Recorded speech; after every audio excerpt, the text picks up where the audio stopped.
New at 5, questions still remain tonight following the deaths of UGA football player Devin Willock and UGA staff member Chandler LaCroix. We just learned some new information about what happened in the early hours of Sunday morning as friends and family celebrated Chandler's life in her hometown. We have team coverage for you tonight. Our Bobeth Yates will have an update on the investigation, but let's go first to our John Sherrick live in Toccoa, where Chandler's loved ones are gathering to say their goodbyes. John? Chandler LaCroix's pastor here at First Baptist Church in Toccoa said in 13 years he's never seen the church so full, a mark of how deeply Chandler LaCroix was loved and cherished by so many. Chandler LaCroix, just 24 years old, celebrated during the 45-minute service as a go-getter, someone who always took the initiative at church and in her work as a recruitment analyst for the University of Georgia Athletic Department. UGA football coach Kirby Smart and the team took buses from Athens to be here. Everyone in mourning, losing her and losing offensive lineman Devin Willock in the car wreck over the weekend.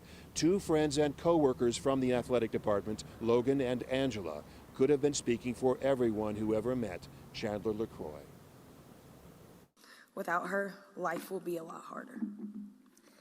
We hope that she can look around the church today and just see how many lives that she touched and the impact that she made on this earth.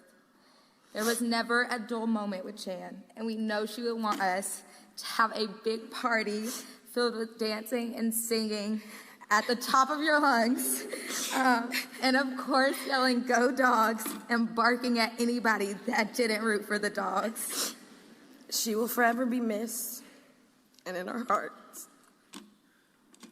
We hope that we can carry your light on, Chan. We love you forever, Chandler. One of Chandler's pastors said, "We're all going to have to learn to do life without Chandler." We'll hear from him coming up at 6. John, certainly some moving remarks there tonight. Thank you. Meanwhile, there are still a lot of questions that remain about how this crash happened. Bobeth Yates is live in Athens with some new information from police.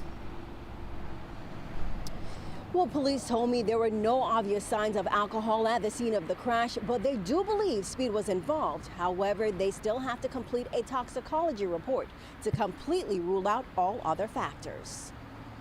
A memorial continues to grow at the site of the crash that claimed the life of UGA football player Devin Willock and team staffer Chandler LaCroix.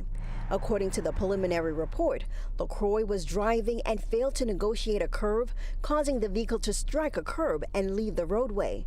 The SUV then struck a power pole and a utility pole so hard it split both of them in half. Then it hit multiple trees, finally hitting the side of this apartment building. Now, the incident report also revealed the car Chandler and Willock was in was apparently rented. Now, we did specifically ask UGA and the police department whether the school rented that car or if Chandler was actually on the clock at the time for the school when the crash happened. The police department say they're still looking into those details, and UGA did not respond to our requests. Live in Athens, Bobeth Yates, 11 Alive News. All right, Bobeth, thank you.